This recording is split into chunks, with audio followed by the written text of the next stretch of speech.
tasting 3 different flavors of Prime, part 1.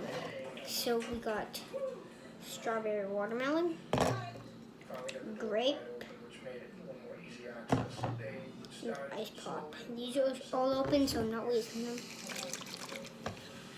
First up, we have strawberry watermelon.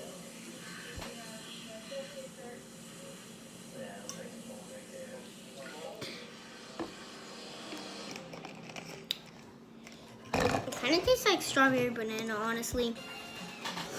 But I give it a 7 out of 10.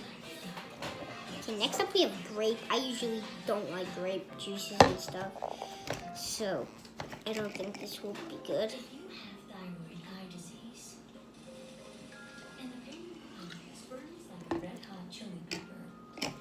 I give it like a 3 out of 10. And now we have ice pop. It's gotta be good.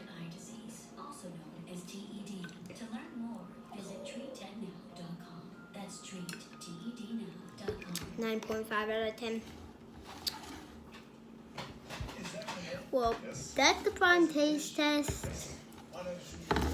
See you guys in the next video. See ya. Peace out.